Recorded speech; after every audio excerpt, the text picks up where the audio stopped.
Berta Alicia Galindo, alcanzando el conocimiento y el regreso de Donald Trump.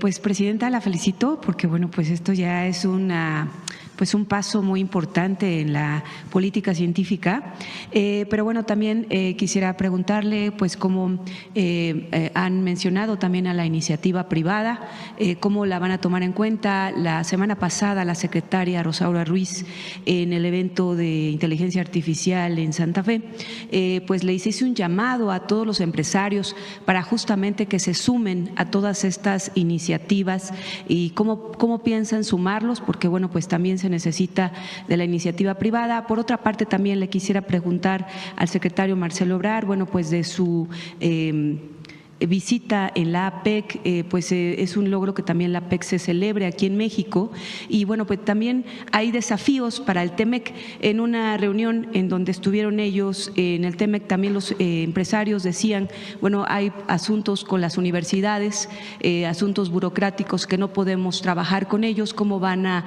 resolver estas estas burocracias que los centros de investigación y las universidades por muchos años han tenido para trabajar como parte de la innovación, como hacer las cosas más rápidas, como se necesitan para un desarrollo más rápido?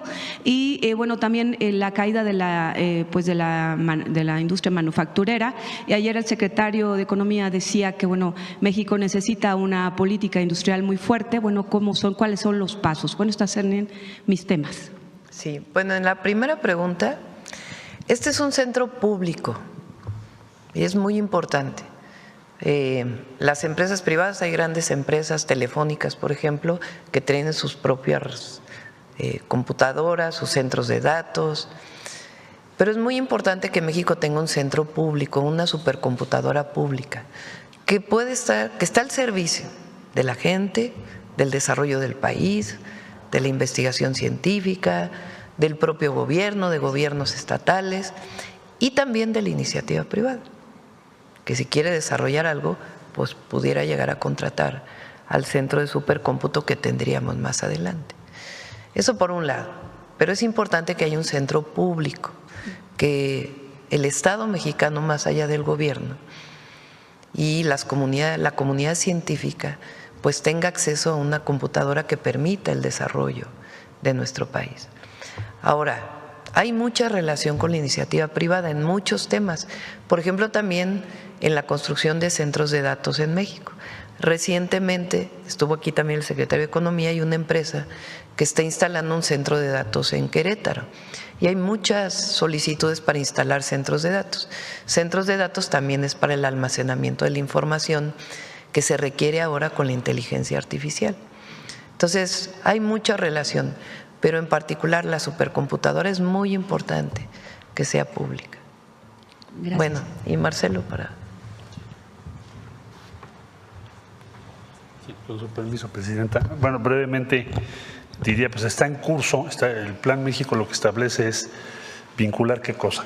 Innovación, financiamiento, empresas del sector público y empresas del sector privado, para que esa capacidad que tenemos en nuestro país tenga cada vez mayor posibilidad de generar riqueza. Todo eso está en curso, para eso son los aranceles, es un instrumento. Otro instrumento es lo que ayer anunciamos, que es un convenio con la banca comercial para que el acceso a financiamiento llegue a 50,000 empresas pequeñas que hoy no tienen esa posibilidad. Eso fue lo que firmamos ayer. Aumentar la capacidad de oferta de nuestra industria, en este caso, ayer fue textil y calzado, pero va a ser en muchos otros sectores. Entonces, todos esos instrumentos tienen un solo objetivo, se llama política industrial, que es desarrollar más rápido nuestras capacidades, tanto en los sectores que ya conocemos como nuevos sectores, por ejemplo, semiconductores, por ejemplo, lo que hoy estamos viendo, que nos abre la puerta para muchísimas cosas en la economía. Toda tu planeación de energía, investigación de muchas nuevas iniciativas que vamos a tomar. Entonces, todos los instrumentos para generar empleo y riqueza. Eso es la política industrial, lo que estamos tratando de hacer. Gracias. Adelante. A ver. Muchas gracias, Presidenta. José Manuel Fuentes, de Capital 21. Preguntarle, en primer lugar, ¿cómo se va a aprovechar el Plan México ahora con la cumbre que estuvo el secretario de Economía, Marcelo Ebrard, con la PEC? Y además quedó pendiente también que nos dijeran la importancia de que México pues va a ser sede en 2028 de la PEC, que es una cumbre muy importante en materia geoeconómica y geopolítica. Marcelo. Bueno, estimamos que los países representados en la PEC para los próximos 30 años tendrán la más alta tasa de crecimiento económico. México tiene, bueno, está Estados Unidos, Canadá, pero también está China, como ya mencioné, Japón, Corea del Sur, Indonesia, Tailandia. También estuvo invitado Malasia, hizo uso de la palabra. O sea, son economías que están creciendo muy rápido.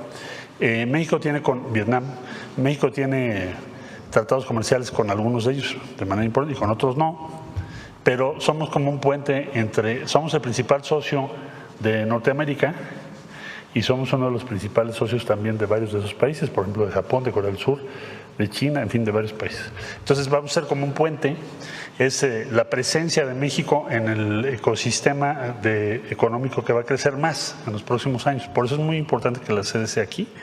Nosotros vamos a proponer, la presidenta de México va a proponer cuáles van a ser los temas que se van a tocar. Vamos a tener 3 reuniones previas, ministeriales, con el sector privado también, bueno, también están las iniciativas de inteligencia artificial. México acaba de presentar su propuesta, me preguntaron ayer sobre eso, sobre el laboratorio nacional que presentó nuestra presidenta. Estamos en los temas, es ponernos a la vanguardia, ser activos, decir, vénganse para acá, vamos a dialogar, vamos a crecer juntos. Eso es lo que nos instruyó la presidenta, es la actitud de México. Secretario, y aprovechando que está con la palabra, preguntarle si los países como Corea del Sur y China no se acercaron a hablar con usted sobre el tema de los aranceles. Incluso vimos que se tomó una foto con el presidente Xi Jinping. No me hizo mención a eso, fue más bien mandó un muy cálido mensaje a la presidenta Sheinbaum, le dio mucho gusto que México estuviera presente y más que nada la conversación fue sobre la invitación a participar en la sede que ellos van a tener de APEC en el año siguiente es Vietnam, no, es China y luego sigue Vietnam. Entonces el año entrante será en China, ellos son la sede de APEC y pues nos hizo la invitación de que los acompañáramos. Esa fue la conversación, pero sí fue muy amable y muy cálido. Con Corea también, muy amables y desde luego que siempre hay temas de diferente naturaleza, pero no fue un tema central o importante en esas conversaciones el asunto de los aranceles que pues México está presentando en su Congreso, está en discusión. Más bien lo que les interesó mucho es que México sea la sede, que tenga interés de ser la sede y los mensajes a la presidenta de México que yo vi muy positivos, de todos los países, porque también hablé con Indonesia, Malasia, Corea por supuesto, pues era el anfitrión, los Estados Unidos, Canadá, el primer ministro, en fin, Xi Jinping, toda la comunidad internacional tiene un gran reconocimiento por nuestra presidenta y lo que está haciendo México. Ahí lo pude yo constatar. Muchas gracias. Gracias.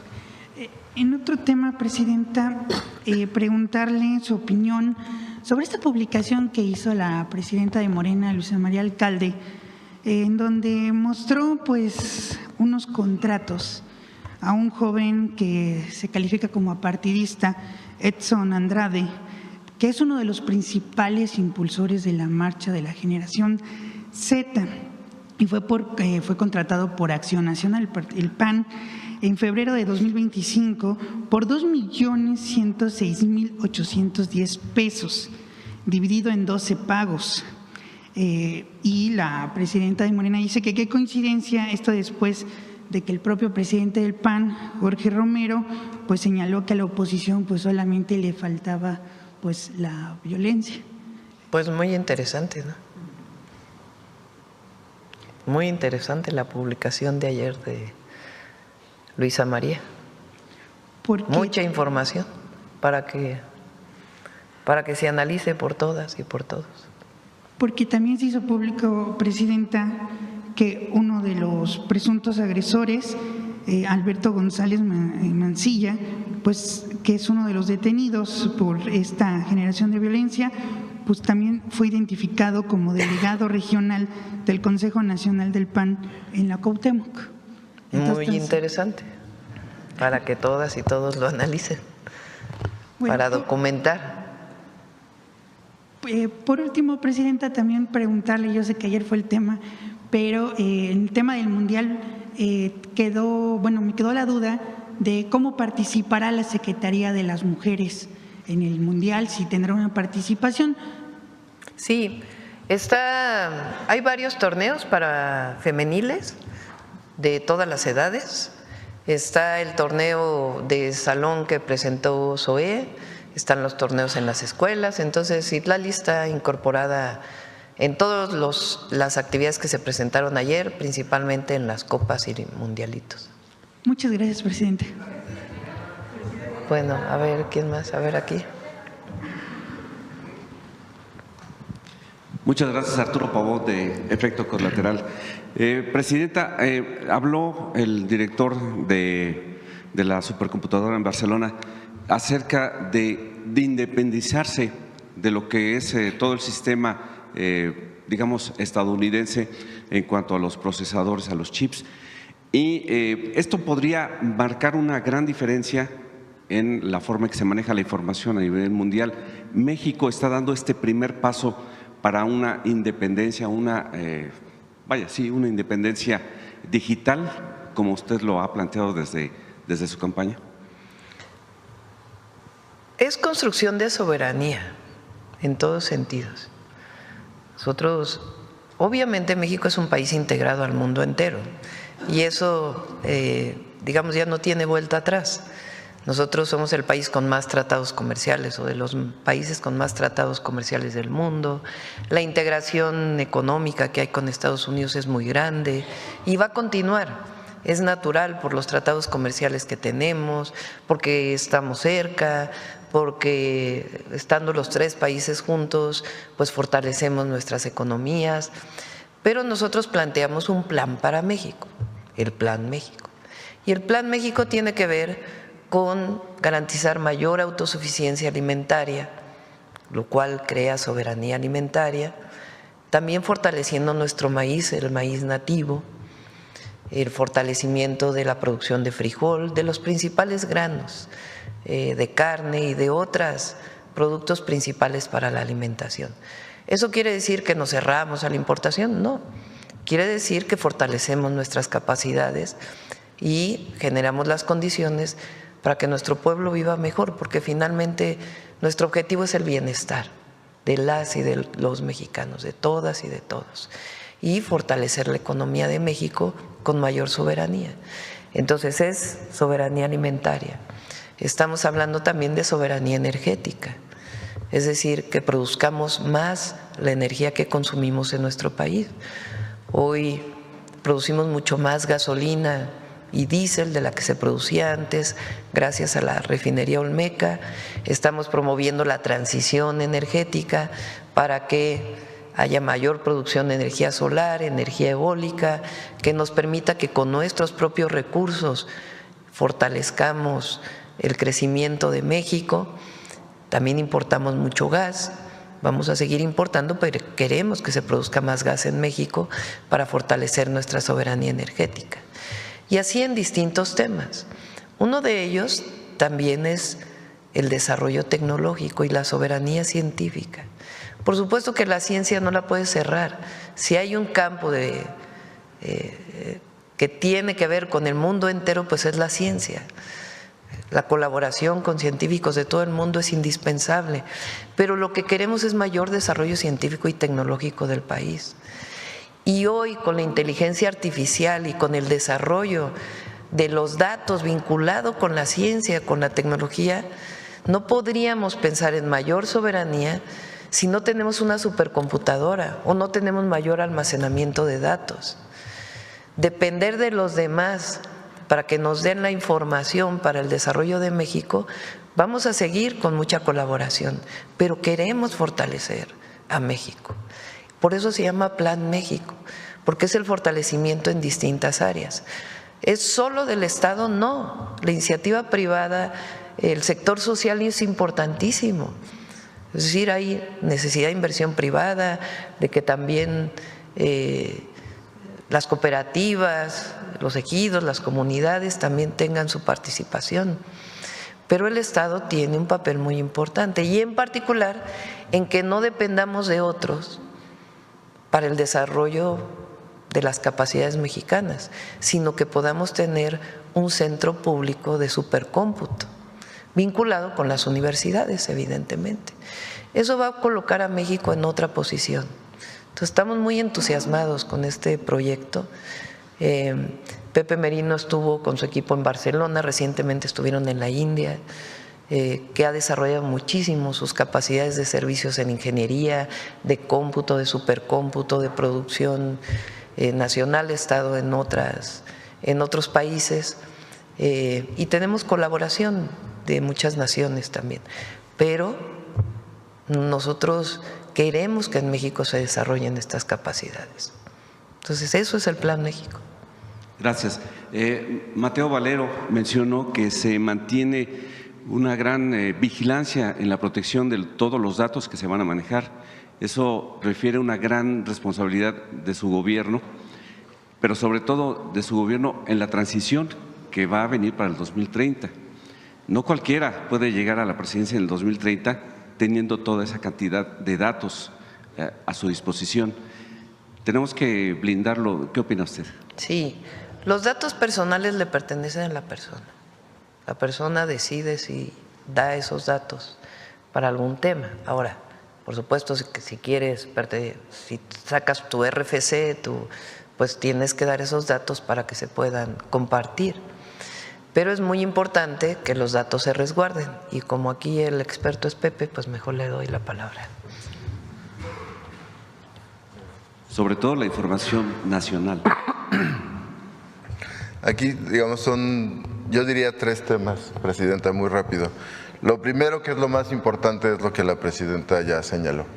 Los dueños de los datos personales son las personas y son quienes deciden solicitar que estos datos se compartan, si por ejemplo están haciendo un trámite o están tramitando un crédito, en fin, lo que sea, con públicos o privados, pues que tengan la capacidad de poder decidir sobre quién ve qué información para acceder a qué servicio o qué trámite.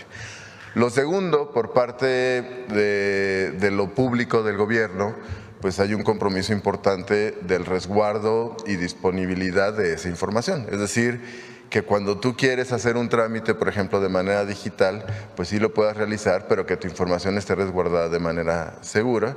Y esa es una política de ciberseguridad, ¿no? Es decir, que no tenga vulnerabilidad la información, pero al mismo tiempo pues que esté disponible para que cualquier ciudadano pueda hacer el trámite que requiera. Y lo tercero es que este modelo en donde los dueños de la información son las personas, pues tiene que estar metido en el diseño y la construcción de todas las soluciones digitales. Nosotros, por ejemplo, creamos Llave MX, que al día de hoy tiene 19 millones de cuentas activas, a solicitud, por ejemplo, de las personas que quieren realizar algún trámite, etcétera. Y ahí, por supuesto, es las personas quienes solicitan y las personas quienes de manera voluntaria comparten información para poder acceder a estos servicios digitales. Y en eso México pues se acompaña de las mejores prácticas en el mundo para garantizar, por supuesto, la privacidad de las personas y al mismo tiempo facilitarles la vida, que es lo que venimos nosotros a hacer, ¿no? Facilitarles la vida sin poner en riesgo, sin vulnerar, por supuesto, su privacidad y que siempre son los dueños de su propia información.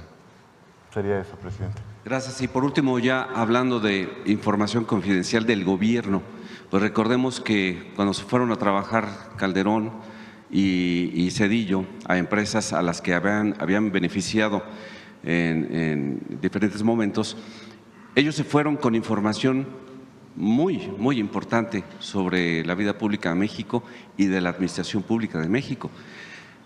Se llevaron esa información, no sabemos cómo la manejaron, por eso yo preguntaba, la transición tendrá que ser muy importante, para resguardar los datos de todo el país, no nada más personales.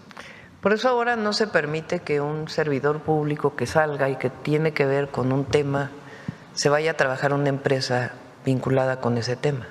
Eso ya está en la ley desde el presidente López Obrador. Porque sí, Calderón se fue a trabajar a Iberdrola, en su momento fue secretario de Energía y luego presidente. Y Zedillo se fue a trabajar a la empresa de ferrocarriles, a la cual le privatizó los ferrocarriles en México. Pues es un conflicto de interés evidente. Ahora ya por ley no se puede.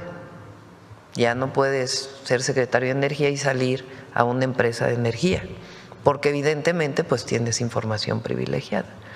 Ahora, en lo que tiene que ver con el resguardo de la información estratégica para el país y el resguardo de la información personal que utiliza el gobierno para los trámites de los ciudadanos y de las ciudadanas, ahí tiene que haber por ley los criterios claros de qué se comparte y qué no. En el caso de la información personal no se puede compartir nada que no tenga que ver con los propios trámites que realiza la persona.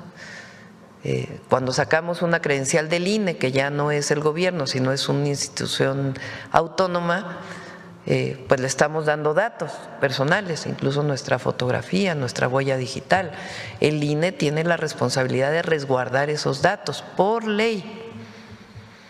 La información estratégica que lleva el Centro Nacional de Inteligencia, por ejemplo, y ahora el nuevo Sistema Nacional de Inteligencia e Investigación, en la propia ley establece claramente el resguardo de esa información, porque alguna es información estratégica de la nación y la otra pues son informaciones individuales de las personas que no pueden compartirse. En eso la ley de datos personales es muy importante en nuestro país. Muchas gracias. Bueno, vamos a ver sobre el tema. Gracias, presidenta. Mara Rivera, de Enfoque. Yo quisiera preguntarle si ya le informaron el secretario de Economía de estos 6,000 millones de dólares de inversiones nuevas. ¿Qué sectores son los que se van a ver beneficiados y también si forman parte de la estrategia del nearshoring?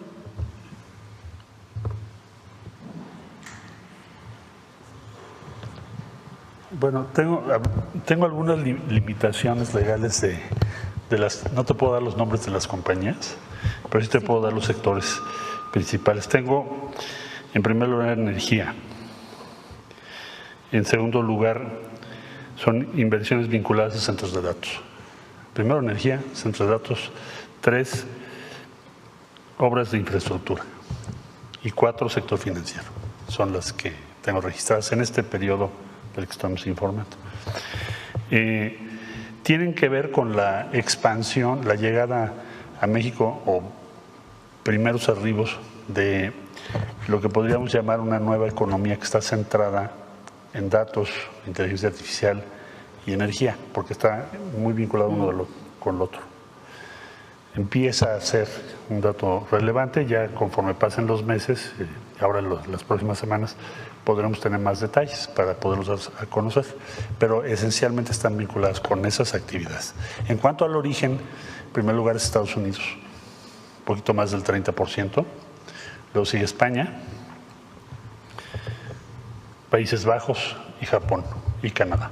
Ese es el origen. Gracias. ¿Alguna opinión que pudiera compartirnos respecto al último estudio de los análisis del BBVA respecto a la situación económica, en donde señala que la inversión prácticamente está detenida y que incluso la desconfianza empresarial pues ha detenido también la creación de empleos formales? Pues mira, yo creo que tenemos como dos velocidades de inversión. Una muy importante tendencia de la inversión extranjera directa y de la llegada a nuestro país, de lo que te acabo de referir, en donde yo diría, en la esfera internacional me queda muy claro que la percepción traducida en inversiones es muy positiva sobre lo que vamos a lograr pues con los Estados Unidos, el principal origen de la inversión es Estados Unidos, y con otros países del mundo, pero principalmente por la revisión del Tratado de Libre Comercio, porque si no, no tendrías ese ritmo de inversión. Y entonces quiere decir que están apostando, invirtiendo asumiendo que nuestro país va a tener un crecimiento económico relevante, si no, no harían esas inversiones. Entonces, eso lo ves muy claro en la esfera internacional, las inversiones extranjeras directas, también está el flujo de las exportaciones. Por cierto, hoy Estados Unidos ya publicó sus cifras que estábamos esperando. Entonces, ¿qué te dicen sus cifras de su comercio exterior? Te dicen que México es el principal socio de Estados Unidos, número 1. En exportaciones de Estados Unidos somos el país que más le compra del mundo, número 1. Esto lo publicaron hoy hace un ratito. En importaciones de Estados Unidos también somos el número 1. Somos el cliente número 1 y, como acabo de decir, en cuanto a inversión extranjera, el origen número 1 también es Estados Unidos. Entonces, ¿qué te dice? Estas son las cifras oficiales de Estados Unidos. Entonces, yo veo que la apuesta de la comunidad internacional o del mercado es muy en favor de nuestro país y esa tendencia se va a consolidar. Ahora, el reto es que nuestra inversión nacional la pongamos en el mismo track. Por eso hicimos ayer, comentaba la compañera que hicimos ayer respecto a la industria de textiles y de calzado, pues reunimos a los compradores, reunimos a las empresas, les estamos facilitando el acceso a financiamiento y esto va a provocar ¿qué cosa? ¿Qué es lo que tiene que provocar? Tiene que provocar un crecimiento de nuestra industria en 2026 y como es ese sector, son otros sectores, lo vas a empezar a ver, construcción y otras actividades manufactureras, porque también México está exportando más de otras manufacturas, no las que necesariamente estábamos exportando tradicionalmente. Entonces, soy optimista de que habrá una convergencia entre la industria, entre la inversión nacional, con la tendencia muy positiva que se observa en la inversión extranjera. Gracias, secretaria. Presidenta, bueno… Hay una, así como comentas la nota esta de… Del BBVA. Hay una nota de Banamex ayer, salió, me acordé.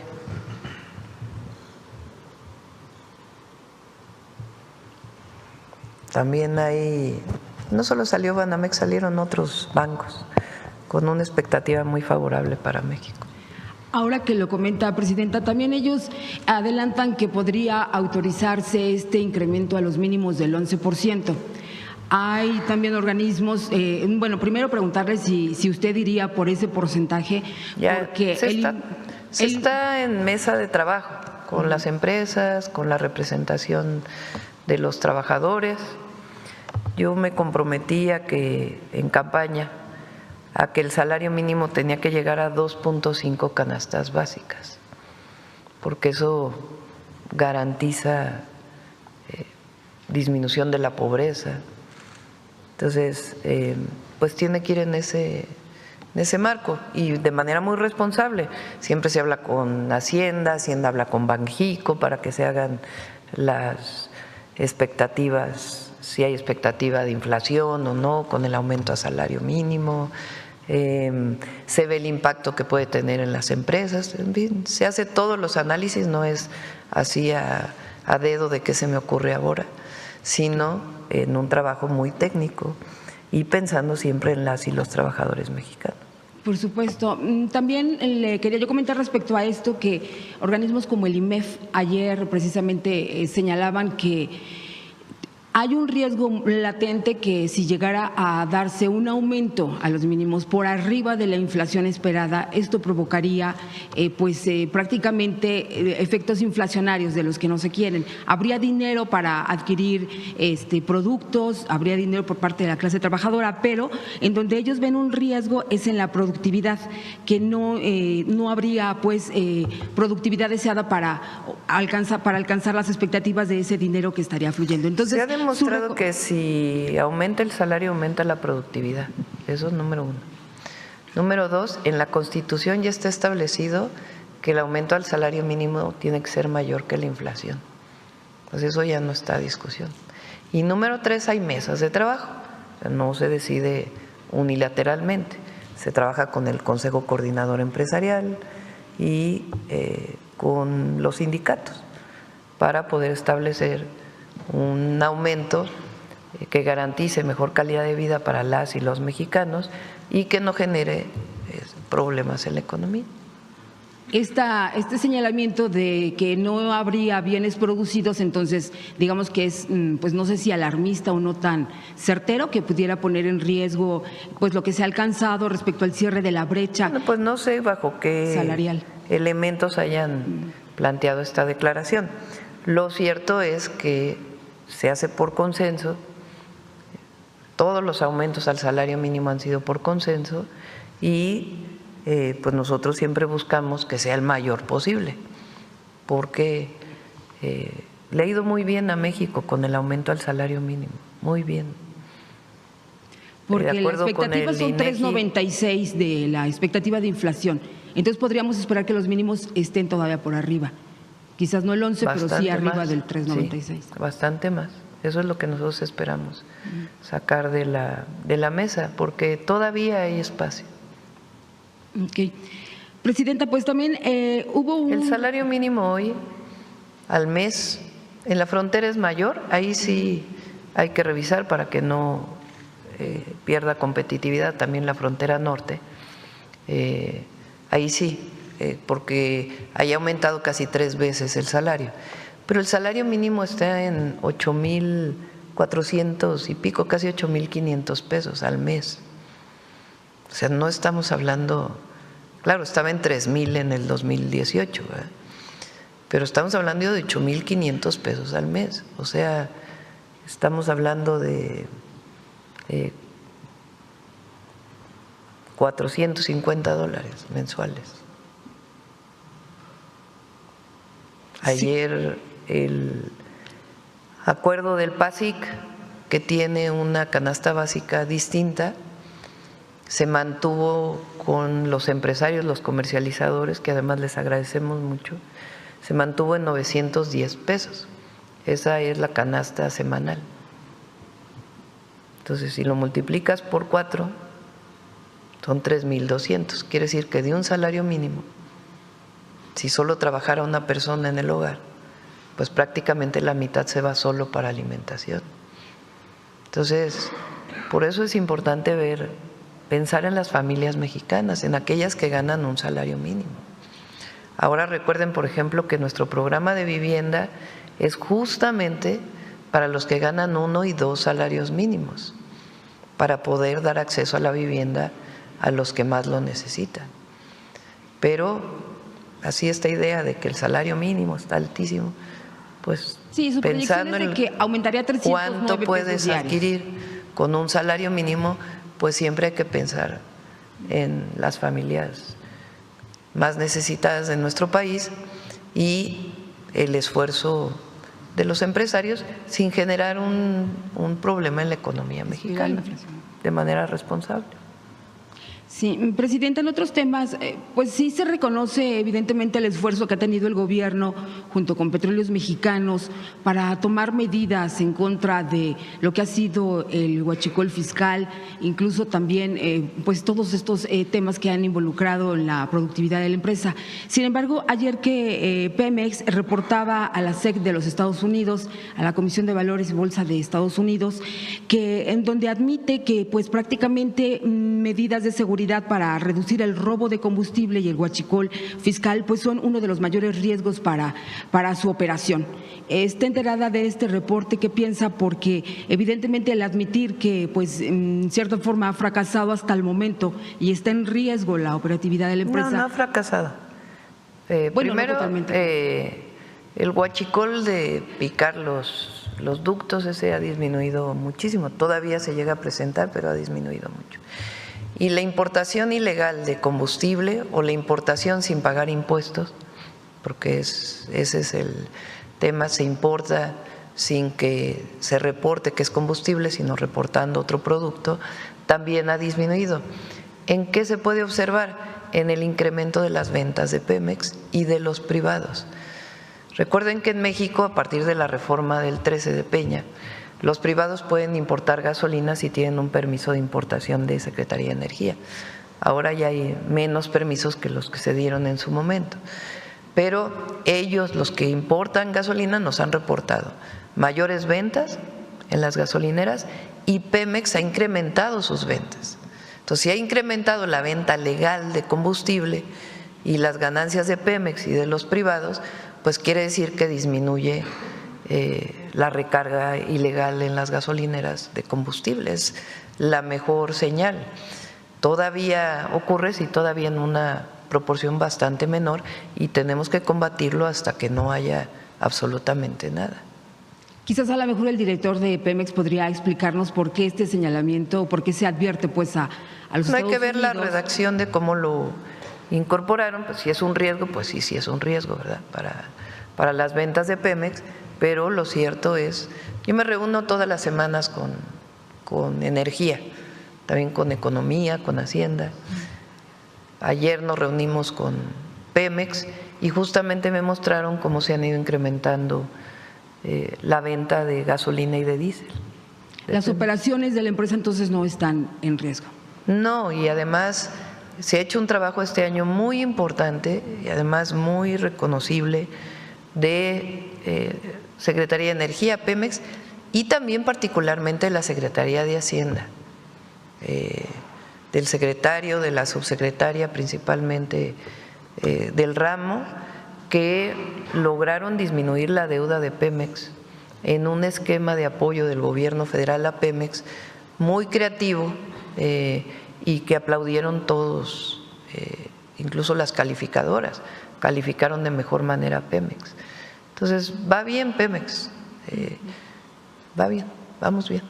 Muy bien. Ya dos cosas, presidenta. ¿A quién le toca informar? ¿Al gobierno federal o al gobierno de la ciudad sobre quiénes integran este llamado bloque negro? Desde su gobierno incluso han estado operando, porque bueno, pues sí se ha estado comentando, se escucha pues que en este movimiento, prácticamente desde que empezó a verse en los movimientos de mujeres, estudiantes, se ve en el pasado sábado pues que está este grupo de choque, bueno, no, de este grupo violento, ¿no? Pero ¿quién los integran? O sea, se habla de 9 detenidos, ninguno forma parte así identificado como este bloque negro. Entonces, ¿a quién le toca informar quiénes son estos y bueno, y quién los está financiando además? Fue una de las preguntas que hice justamente en la mañanera.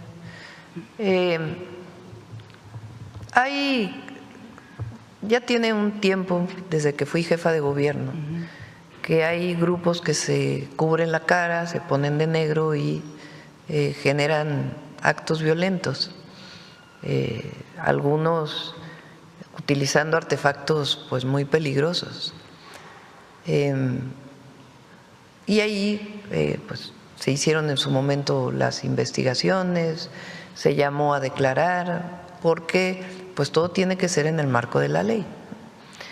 Yo creo que lo que vimos el sábado, y por eso hice el llamado a la Fiscalía de la Ciudad de México y al propio Gabinete de Seguridad, que es importante que se investigue quiénes y cómo generaron estos actos de violencia, porque además estos golpes que hicieron a la policía de la Ciudad de México en algunos casos fueron de gravedad. Entonces, tiene que investigarse porque finalmente es un delito. Más allá de una protesta social. Entonces, tiene que investigarse y ¿quién tiene en este caso que llevar el proceso de investigación? La Fiscalía de la Ciudad de México, y si solicita ayuda, pues obviamente se le apoya con el Gabinete de Seguridad. Sí, porque cuando se ven dan terror, pero nadie sabe quiénes son, o sea, los detenidos no son del famoso bloque negro, entonces… Bueno, eso es lo que tiene que informar la Fiscalía de la Ciudad. De la ciudad. Ayer también lo comenté, si los detenidos, pues tiene que, si hay un detenido, pues tiene que haber pruebas, evidentemente, y el delito pues tiene que corresponder a las pruebas que se tienen, ¿verdad? Si requiere prisión preventiva oficiosa o no, de acuerdo con el tipo de delito. Y eso lo tiene que determinar la Fiscalía de la Ciudad de México. No hay, eso sí se puede decir claramente, no hay ni persecución política, ni represión.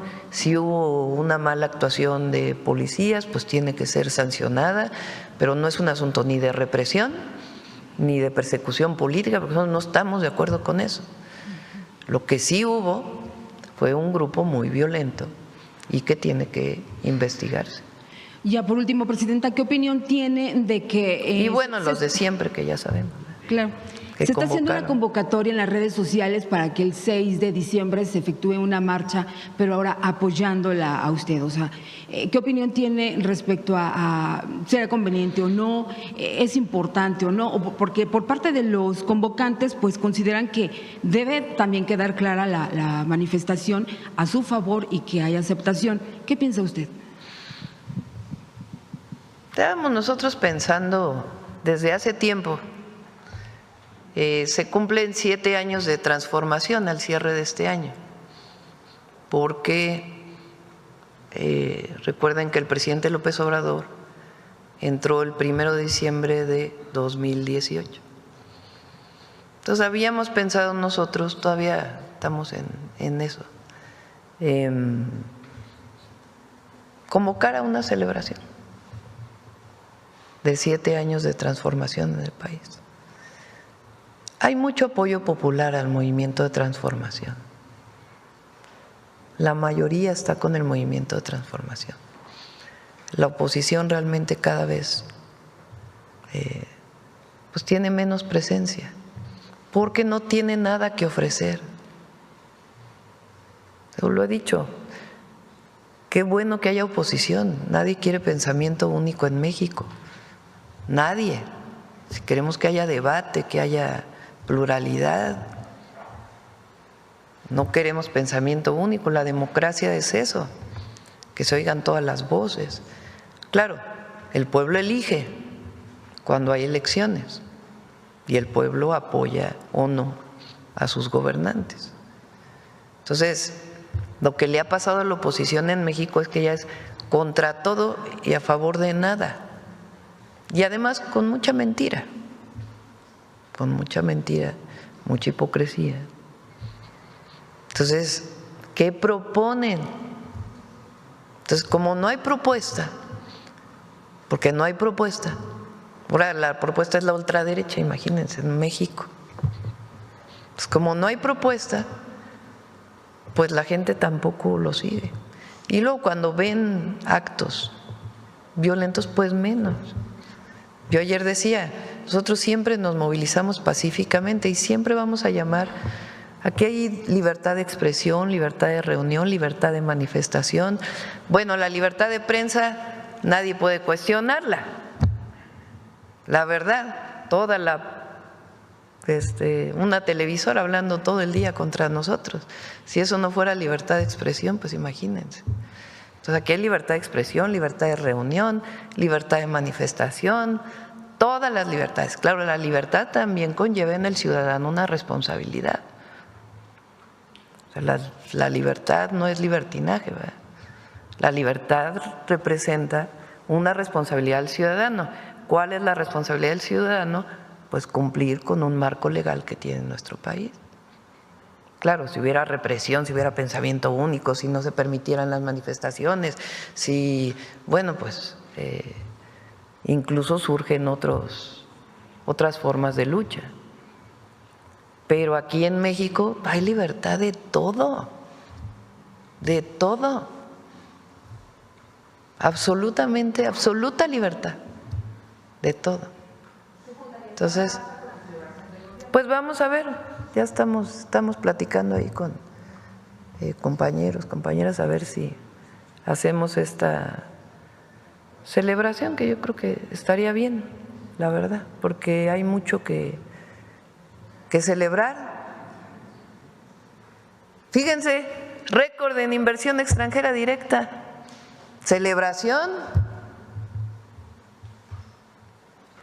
Supercomputadora más grande en América Latina, celebración.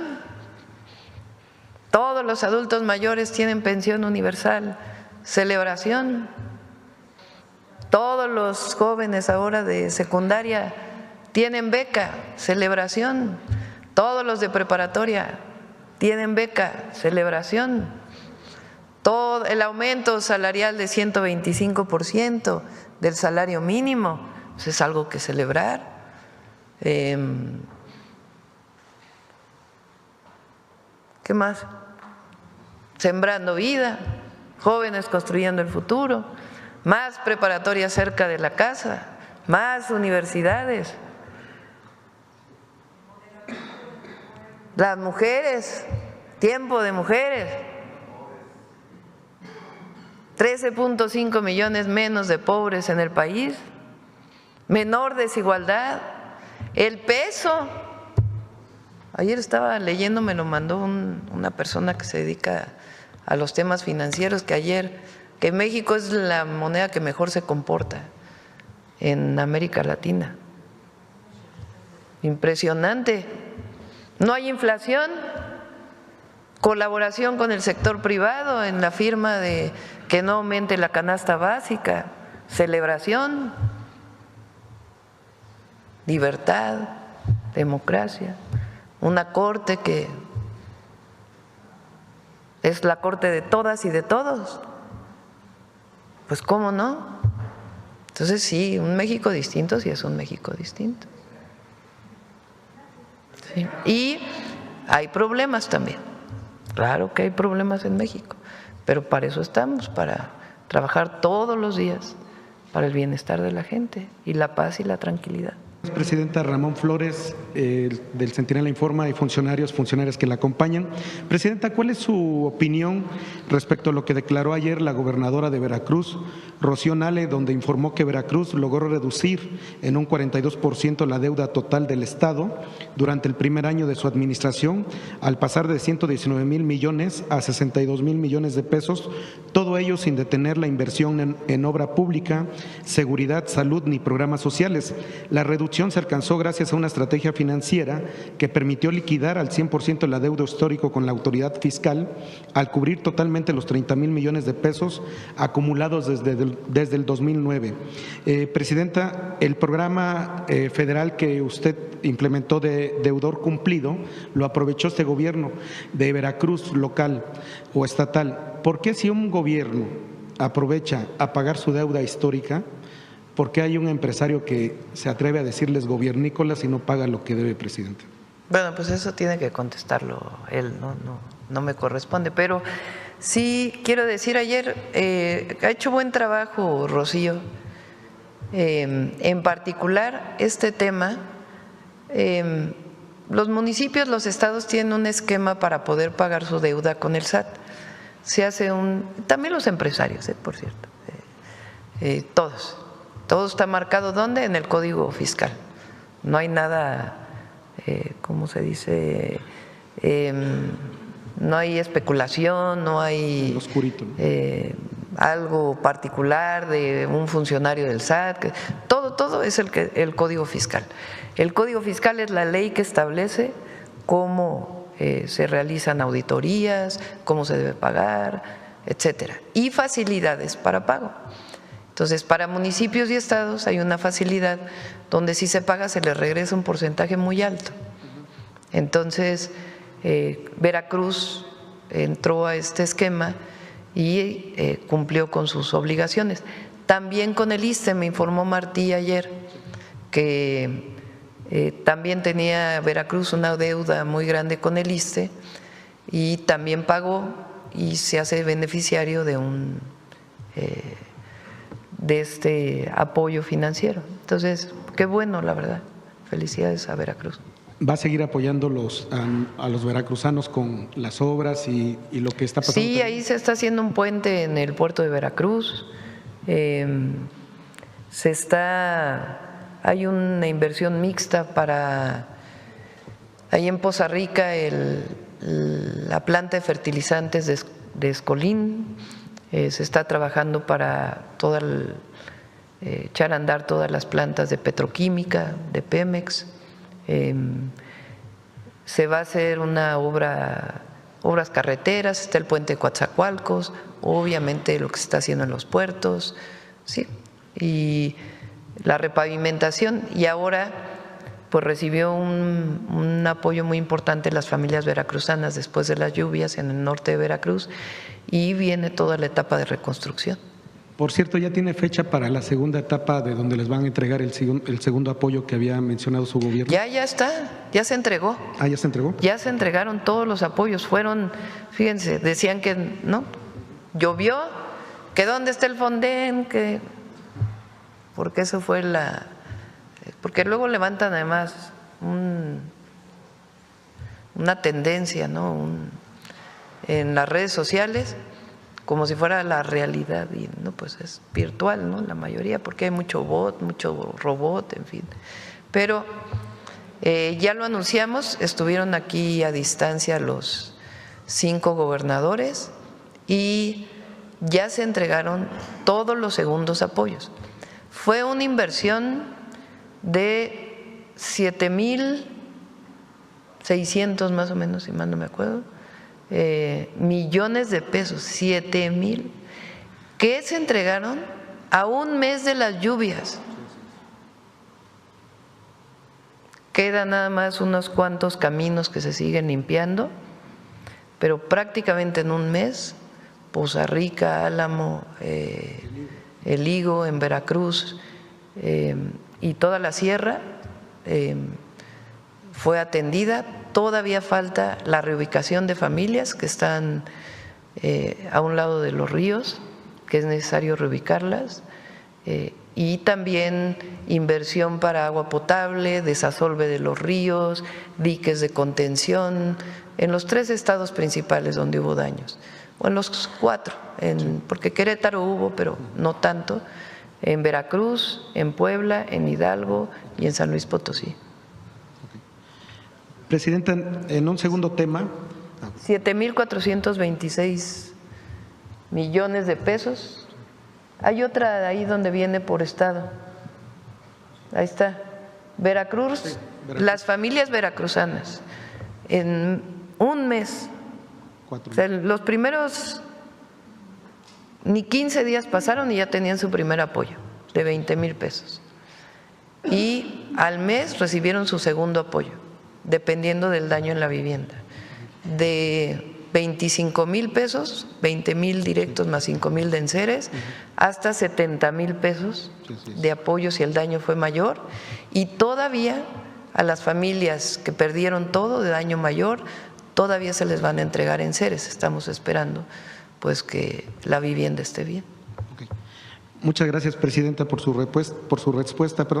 Presidenta, en un segundo tema, ahora que se está hablando mucho de los casinos, ha trascendido que Codere, la empresa española de casinos, una de las más grandes en México después de Caliente, o de Grupo Caliente, ha estado vendiendo sus casas de juego.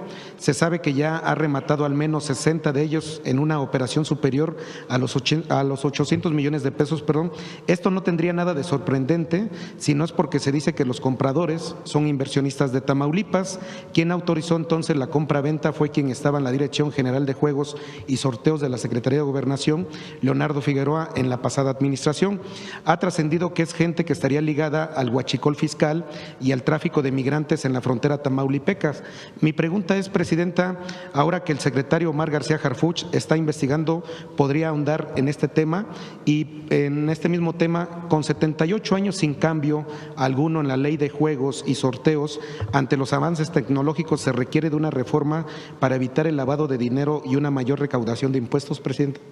Bueno, no tengo yo la información que tú tienes en la nota que das, se investigue por Gobernación, que es quien da los permisos, y si hay algún delito, pues que sea el Gabinete de Seguridad o la propia Fiscalía. Sí se va a cambiar la ley, lo hemos platicado aquí, y la idea es que también se participen, porque hay muchas empresas de juegos y sorteos que cumplen con la ley. Entonces la idea es que se actualice, más que grandes cambios, es la actualización.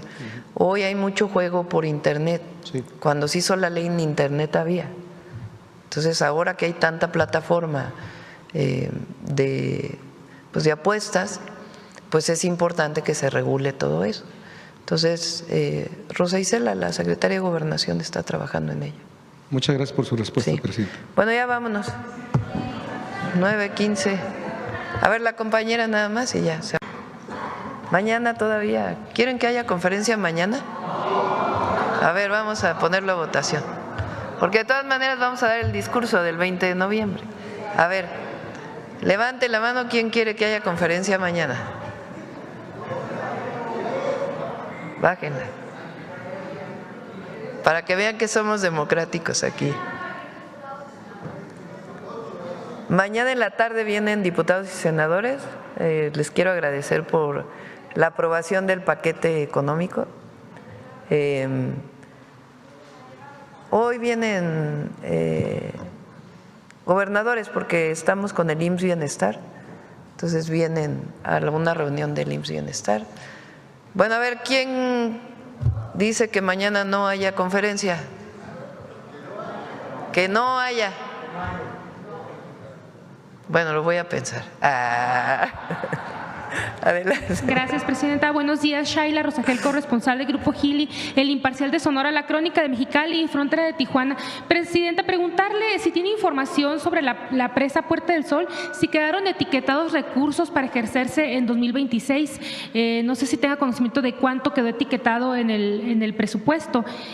Yo había revisado y por parte de Semarnat había una partida de 1.500 millones para ejecutarse en 2026, pero no sé cómo quedaría ya al final en la Cámara. No sé si tenga conocimiento si quedó etiquetado este recurso.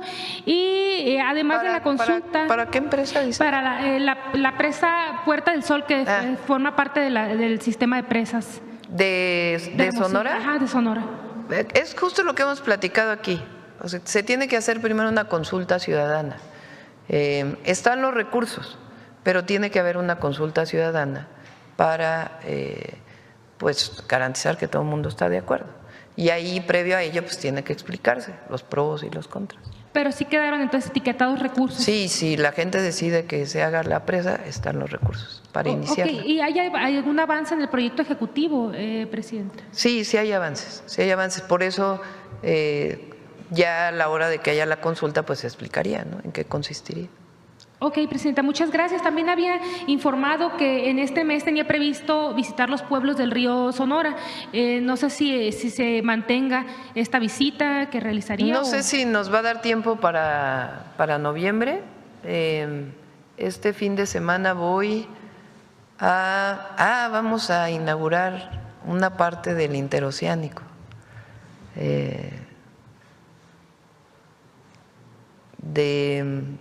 A ver si me recuerdan. Bueno, dependiendo si mañana hay conferencia. Si no, el viernes les doy toda la información. Inauguramos una parte del interoceánico. Vamos a ir probablemente a la Mixteca oaxaqueña, porque ahí, como ha venido presentando Jesús Esteva, hicimos muchísimas obras de mejoramiento de caminos, muchísimas, y de plantas de tratamiento. Y después vamos a Veracruz, porque el 23 es el Día de la Independencia en la Mar, 200 años. Entonces, esta visita quizás no sería en noviembre, sería en diciembre o ya sería hasta el otro año. Todavía no tenemos planeado el último fin de semana. Había quedado de ir a Coahuila con las familias de Pasta de Conchos en noviembre, entonces probablemente vayamos a Coahuila y ya pues todavía no definimos a qué otros estados. Gracias, presidenta. También preguntarle, se va a cumplir un año de la aparición aquí en México de la plaga del gusano barrenador, ahora creo que es el 25 o 24 de noviembre. Preguntarle, bueno, y también del primer cierre de la frontera, porque se ha estado abriendo y cerrando a la importación de ganado. Preguntarle cuál es el balance de las afectaciones que ha habido por estos cierres y de la situación a este primer año. Podemos pedirle a Julio Verdeguer que venga a platicarlo. Ha habido afectación en México, aunque ahora recuerden que estamos apoyando particularmente a los ganaderos de la frontera. Bueno, Durango no es precisamente la frontera, pero Durango, Coahuila y Sonora. Ahora también estuvimos en Campeche, hay apoyo, en el sur, en Tabasco, Javier May tiene apoyo a los ganaderos. Pero también ha habido mucho impacto en Estados Unidos. El incremento del precio de la carne ha sido importante justo por el cierre de la frontera. Entonces, por eso, pues esperamos que ya pronto se abra y además pues hay control de la plaga. Entonces, eso fue lo que vino a ver, entre otras cosas, la secretaria de Agricultura de Estados Unidos. Ya para finalizar, comentaba usted que esta planta de mosca estéril va a estar, la que se está construyendo en México va a estar lista a mediados del próximo año, que es una planta que los expertos pues dicen que es muy necesaria para poder controlar la plaga del gusano. Preguntarle si en esta reunión que tuvo con Rawlings, si platicaron de alguna forma, si se puede reabrir la frontera antes de que se concluya esta planta y más o menos qué mes sería, si ya sería para el año próximo. Ese es el objetivo. Ahora, ¿qué va de por medio? Indicadores técnicos, para que no sea subjetivo de que se encontró la plaga en algún lugar, sino indicadores técnicos, que es en lo que han venido trabajando ya desde hace rato y ya prácticamente hay un acuerdo, para que se pueda decir, a ver, si este indicador sobrepasa, pues entonces, para evitar que cruce la plaga, pues entonces Estados Unidos podría tomar esa determinación. Lo que nosotros decimos es que no sea ni subjetivo y menos político, que sea una decisión técnica. Entonces, de aquí a junio que va a estar la planta, lo que queremos que se abra antes con base en un análisis técnico. Pero ya sería el próximo año esta apertura, Presidenta. Pues hay que preguntarle al secretario de Agricultura. Gracias, Presidenta. Ya nada más finalmente preguntarle sobre cuándo se va a concluir sobre Baja California la carretera a Playas de Tijuana, cuál es el estatus de la obra, el porcentaje de la construcción y cuándo estaría funcionando. Ajá. Sí. El segundo piso, el objetivo es que se abra en diciembre. Todavía no nos hace un cambio quien está a cargo de los ingenieros militares, todavía no hay un cambio, está prácticamente terminado y esperemos ya en diciembre estar inaugurando. Muchas gracias, Presidenta. Muy bienvenido, Mateo. Rosaura, saludo a todos los invitados, muy buenos días. Bueno, 4 buenas noticias, la que sigue, por favor. Antes de entrar a las cifras, 4 buenas noticias. La primera, aumento de la inversión extranjera directa en México. Vamos a alcanzar récord histórico este último trimestre, de acuerdo al Registro Nacional de Inversión Extranjera. Vamos a llegar casi a 41,000 millones de dólares. Si comparamos, 41,000 millones de dólares es lo que llevamos este último trimestre.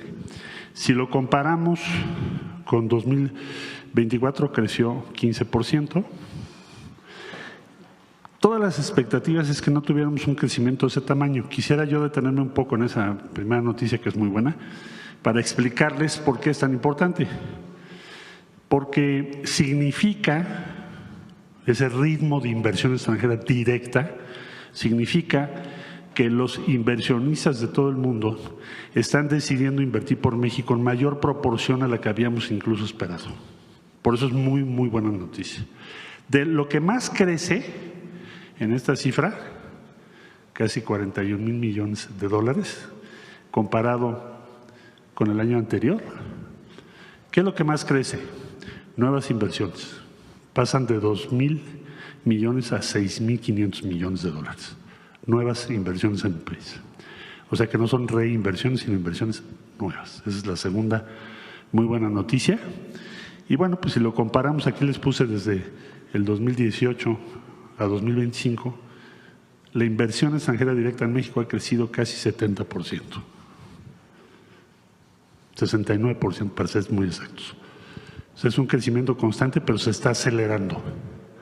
Eso significa confianza en el gobierno de la presidenta Sheinbaum, eso significa expectativa positiva en favor de México, porque de otra manera sería impensable tener esos números, y eso consolida una tendencia, porque ustedes recordarán que el trimestre anterior también tuvimos muy buenos números. Bueno, pues vuelve a crecer. Entonces, creo que es muy buena noticia para nuestro país y felicidades, Presidenta. Bueno, la siguiente buena noticia que me pidió la Presidenta que les comparta, siguen creciendo nuestras exportaciones. Muchos pensaban que por la nueva circunstancia, porque tenemos, pues hay nuevos aranceles, etcétera, tendríamos dificultades en nuestras exportaciones. Siguen creciendo, México sigue creciendo en su ritmo de exportación al exterior, evidentemente. Entonces aquí les puse nada más la cifra de dónde, cómo ha ido creciendo, cuál es la tasa anual de crecimiento y cómo han pasado las exportaciones cada año hacia arriba, hacia arriba, hacia arriba. Ahí tiene ya un desglose. La que sigue, por favor. Bueno, y finalmente la otra buena noticia que me pidió la presidenta que les diera es, ya se comentó, que vamos a ser la sede de APEC. ¿Qué es APEC? Es una organización de todos estos países. Les puse las banderitas. En resumen, pues está China, está Estados Unidos, está Canadá, está Corea del Sur, está Japón, está Australia, está México, está Perú, en fin. La cuenca del Pacífico. Significa el 61% del Producto Interno Bruto de todo el mundo. O sea, es la esfera económica más relevante del mundo. Y la sede va a ser aquí en 2028, se aprobó por unanimidad, si no, no podría ser la sede, y me parece que también es muy buena noticia por el rol que México está jugando respecto a todos esos países, porque significa diversificación, significa estar presentes entre las Américas y Asia, y significa también una muestra de confianza, de respeto, reconocimiento a lo que México está haciendo y a cómo está conduciendo nuestra presidenta los destinos del país. Pues esas son las buenas noticias. Gracias. Gracias, presidente. Señora presidenta, queridas Rosaura, Marcelo, Juan Luis, los que me conocéis sabéis que es un honor para mí venir a mi querido México. Es el viaje 110 y llevo con mucho cariño el águila azteca.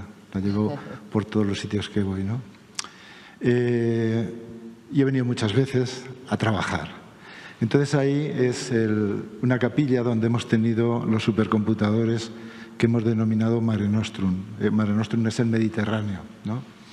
Yo lo que tengo que decirles es que, no sé si por la ubicación donde está, que es una capilla, no ha fallado ni el hardware ni el software, pero bueno. La siguiente, por favor. Anda, esta no es la presentación. No, es otra presentación. Bueno, da igual. No es la presentación, pero quiero decirles que un centro de supercomputación es un centro donde se hace ciencia utilizando supercomputadores.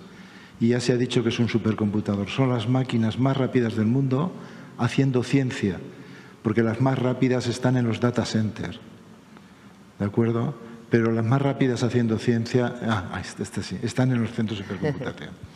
Vuelvo aquí, le pongo a mis charlas un título aquí porque yo creo que el objetivo de la ciencia es hacer un mundo mejor. Trabajamos mucha gente intentando resolver problemas de la sociedad y eso nos anima realmente a seguir trabajando. La siguiente, por favor. Aquí lo que intento explicar es de que cómo se hace ciencia de muchas formas, pero en los centros de supercomputación tenemos computadores muy rápidos, tenemos ahora la ayuda de la inteligencia artificial, tenemos programas y tenemos personas. Y con esos ingredientes yo digo que se pueden hacer muy buenas paellas. Ahora las jóvenes y los jóvenes no tienen excusas para no soñar, para no intentar resolver problemas que hace unos años era impensable. La siguiente, por favor. Este es el Barcelona Supercomputing Center. Es el centro español, ubicado en Barcelona. Es un producto, yo siempre digo, de la colaboración entre instituciones. Es muy importante que las instituciones colaboren, entre el Gobierno de España, el Gobierno de Cataluña y mi universidad, la Universidad Politécnica de Cataluña. Pero también es un punto de encuentro entre la ciencia y la sociedad, como decía. Y ahí estamos, llevamos 20 años, teníamos otros 20 años de otro centro y estamos muy animados. La siguiente, por favor, iré rapidito. La siguiente. Este es el Mare Nostrum 5. Hemos tenido 5 supercomputadores. El Mare Nostrum 5 son 4 computadores a su vez. La segunda línea fue el número 8 hace 2 años, ahora es el 14. Los clasificaron ayer en San Luis, de los gringos. Y la primera pues fue el número 19. Para ver cómo va la tecnología, el del Mare Nostrum 5 al 1 es 10.000 veces más rápido. 10.000 veces más rápido, desde el año 2004 hasta 2024.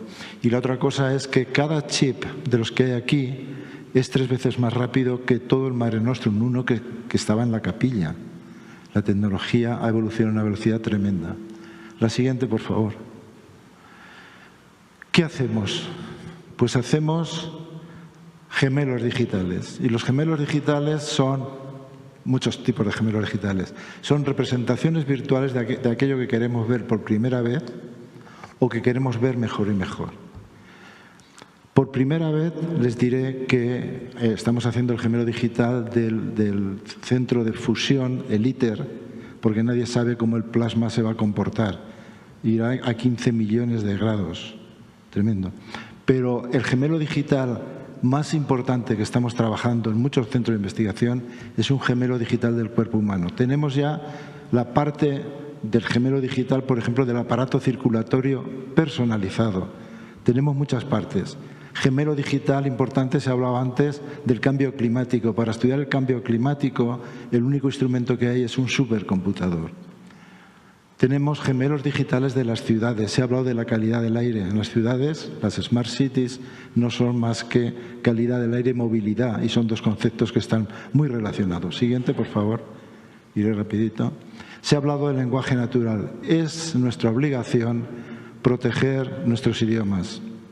Todos que ustedes han tenido en México, todos los que tenemos en España, tenemos 4, porque no podemos dejar esto en manos de Amazon o Google, porque van a decirnos cómo se van a construir las frases en el futuro, y eso lo tienen que decidir nuestros académicos. Este es un proyecto, Presidenta, que va a ir a la cumbre y querríamos que nos ayudarais para hacerlo con México, Brasil y Portugal. Rosaura está detrás de ello, está muy animada. Siguiente, por favor. Hay una cosa que cuando uno mira los supercomputadores, todo el hardware es de los americanos. Esto no puede ser. Dependemos totalmente de ellos. Entonces, en el Barcelona Supercomputing Center tenemos un grupo muy grande diseñando chips, con la idea de que los siguientes Mare Nostrum, el 6, dentro de 4 años, tenga chips europeos. Aquí tienen ustedes algunos, y lo que tengo que decirles es que ¿dónde empezó la historia?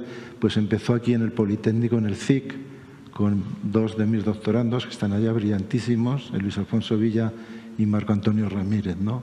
Y estamos haciendo ahora chips con Intel de 3 nanómetros, que es muchísimo. Adelante.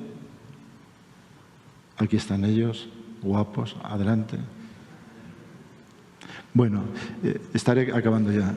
Presidenta, nosotros somos un centro de investigación. No debemos olvidar la investigación.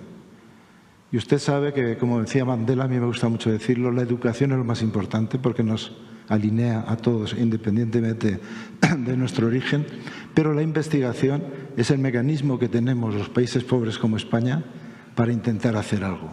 Nosotros somos fundamentalmente un centro de investigación que publicamos en las mejores revistas y congresos.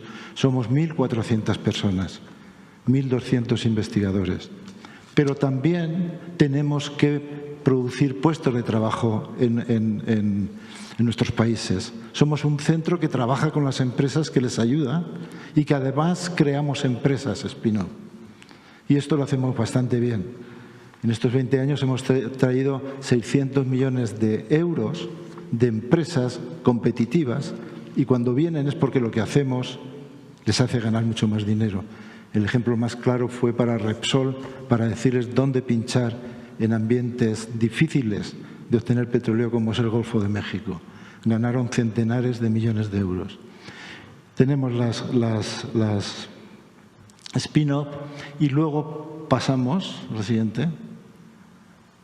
Estas son las spin-off, pasamos. Bueno, empezaría aquí. Había otra slide de que en Europa es tan importante la inteligencia artificial. Yo digo que tenemos un centro de inteligencia artificial, el Barcelona Supercomputing Center es un centro de inteligencia artificial, que tenemos la suerte de tener máquinas muy poderosas. Por lo tanto, podemos hacer investigaciones, desarrollos tecnológicos que en otros sitios no los pueden hacer.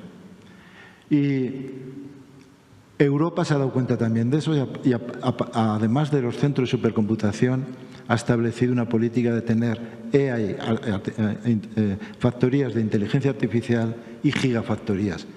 El BSC también tendrá una AI Factory y estamos luchando por la Gigafactory, que son máquinas más potentes que las que tenemos. Con México, ¿qué les voy a decir? Yo vine a mi querido México en el 95 colaborando en proyectos europeos con el CIC. De hecho, pues junto con el profesor Ulises Cortés, pues ayudamos a definir el SIC en el Politécnico, ¿no? Y no hemos parado de venir. Y aquí ya se han nombrado, hay 4 proyectos grandes en los que hemos colaborado. El anterior.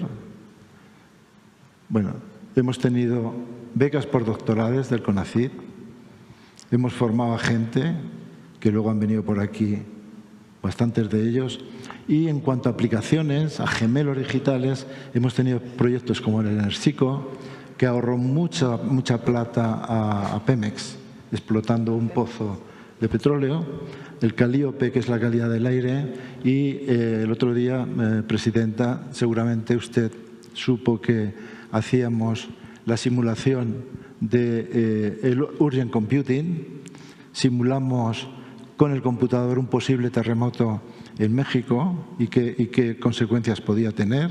Son máquinas prodigiosas y resulta que nos han dado el premio en el Congreso de Supercomputación que hay ahora en San Luis, nos han dado el premio a la colaboración entre México y el BSC. La siguiente, este es Ciudad de México, el Calíope, estoy acabando ya. Esto es la calidad del aire, ya hemos hablado. La siguiente, este es el simulacro, y esto es lo que he dicho aquí abajo, que hemos obtenido un premio mundial de los resultados que obtuvieron, y ese software ha sido realizado por gente de México utilizando el Mare Nostrum. Las posibilidades de utilizar estos supercomputadores con la inteligencia artificial son enormes para un país. La siguiente ya, el Enersico, un proyecto de energía. Y esta es la última. Perdón si me he extendido, pero me gustaría haber estado 2 horas explicando realmente más cosas. Decirles que hay un tema muy importante. Hace unos años se decía que el país que no computa no compite, ¿no? Y eso más o menos era verdad. Ahora hay una cosa mucho más fuerte.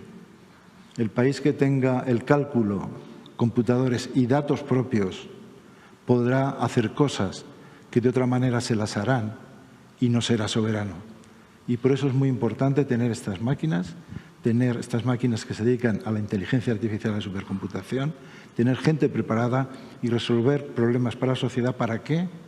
Para hacer un mundo mejor, como he dicho, que es el objetivo para mí de la investigación. Muchas gracias. Gracias, Mateo. ¿Quieres comentar del...?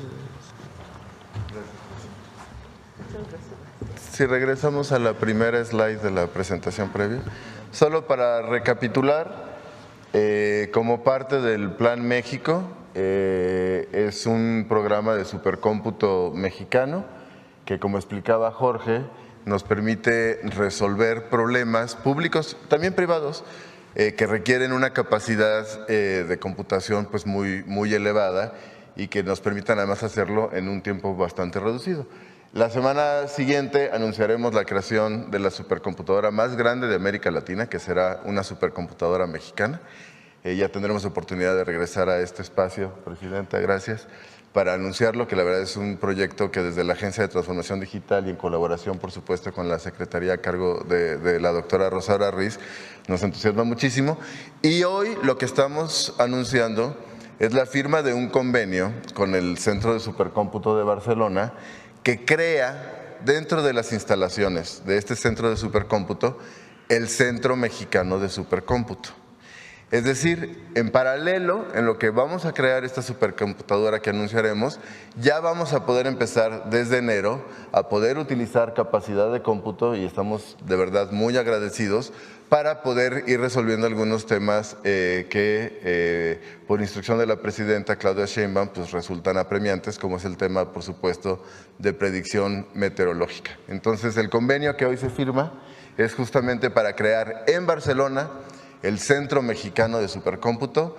Es, la verdad, un esquema de colaboración único, intensivo, que incluirá, por supuesto, a cargo de la Secretaría de Ciencia, Humanidades, Tecnología e Innovación y de la Agencia de Transformación vía Infotec,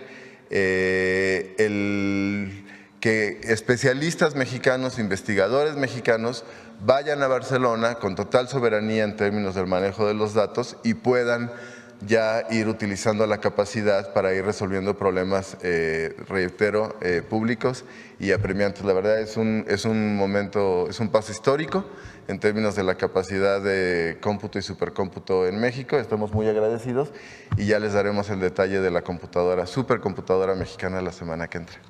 Sería eso, Presidenta. Muchas gracias. Adelante. Vamos a firmar el convenio. Marcelo, todos vengan. Los invitamos a todos.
Bueno, pues estas son las buenas noticias de hoy.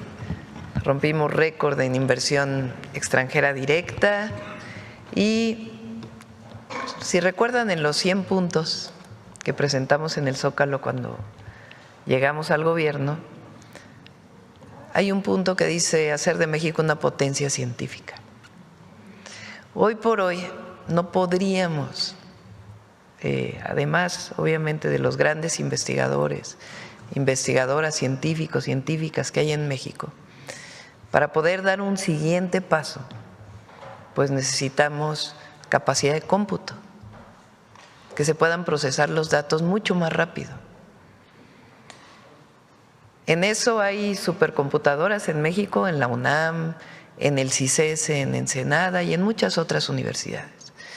Todas esas supercomputadoras, que son pequeñas comparado con lo que tiene Barcelona o con lo que queremos construir, también las vamos a conectar. Mientras tanto, esta firma es importantísima. Fíjense, para poder analizar los datos de clima, para hacer predicciones meteorológicas, si tuviéramos una red de supercómputo podríamos analizar los datos mucho mejor y poder predecir mejor, entre otras muchas cosas. En lo que se construye la supercomputadora en nuestro país, que va a dar un impulso enorme al desarrollo de México y a la capacidad científica y tecnológica de nuestro país, nos abren la puerta en la supercomputadora de Barcelona. Ya habíamos tenido con ellos muchos convenios, pero ahora nos abren la puerta para que investigadores e investigadoras mexicanas se vayan allá un tiempo, que por cierto han pasado muchos mexicanos por la supercomputadora de Barcelona, pero nos abren la puerta para tener ahí un espacio del Centro Mexicano de Supercómputo allá, en lo que lo construimos aquí, y podemos comenzar a procesar un montón de información que, como bien dijo Jorge o Pepe, nos lleva meses y meses poder tener información relacionada con muchos temas en nuestro país. Entonces, mientras tanto estamos allá, uno de los grandes temas es clima, meteorología y otros temas que vamos a desarrollar con ellos, y ya la próxima semana les vamos a presentar lo que es la supercomputadora mexicana, que vamos a iniciar su construcción el próximo año. Bueno, pues estas son las buenas noticias del día de hoy. Ya, cerramos. Con eso yo creo que cerramos ya. El detector de mentiras lo llevamos para mañana o para el día. Gracias, buen día.